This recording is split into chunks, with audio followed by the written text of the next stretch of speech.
It's 2025 and I just watched The Big Bang Theory pilot for the first time, and I can honestly say it feels like stepping into a time capsule of television history, while also realizing why this show became such a juggernaut in the sitcom world despite its polarizing reputation today. There's something fascinating about approaching a cultural phenomenon this late after its initial run, because unlike those who discovered it when it premiered in 2007 and grew up with its 12 seasons, I'm coming to it with fresh eyes, unburdened by nostalgia and also informed by years of pop culture criticism, memes, and debates that have dissected this series to pieces. The pilot itself is always the most vulnerable point of a sitcom. You don't know if the characters will evolve into what they are remembered for. You don't know if the jokes will land or if the concept will have legs. But with the Big Bang Theory pilot, I can see the bones of what made it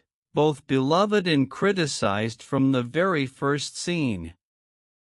The opening with Leonard and Sheldon walking into the sperm bank for high IQ donors already sets the tone for the show. These are not your usual sitcom guys. They're not jocks or smooth talkers. They're socially awkward scientists whose confidence in their intellectual superiority is both their charm and their biggest weakness. The pilot wastes no time establishing the humor balance between scientific jargon and real-world social situations that most viewers can immediately see themselves on the outside of. In 2007, that was pretty refreshing since nerd culture wasn't yet fully mainstream. The Marvel Cinematic Universe hadn't exploded. Comic-Con wasn't a worldwide media frenzy, and liking comic books still carried a certain stereotype. So to see these characters own that identity unapologetically feels ahead of its time. Yet watching in 2025, it also feels a little dated because the show still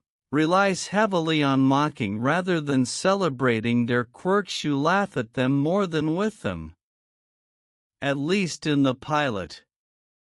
The introduction of Penny as the neighbor across the hall is where the real formula locks in. Kaylee Cuoco brings such warmth to the role even in the first episode that you immediately understand why she became the heart of the show. She's written as the stereotypical attractive aspiring actress moving to LA, but there's an undeniable chemistry between her and Leonard right away that makes you buy into the setup of brainy guys and the beautiful normal girl who disrupts their cloistered world. The infamous scene where Leonard insists our babies will be smart and beautiful is both cringeworthy and oddly endearing, because Johnny Galecki plays Leonard with enough sincerity that it doesn't come off as purely creepy, but instead as a socially awkward man desperate for connection. It's the seed of the will they won't they dynamic that ended up carrying the series for years.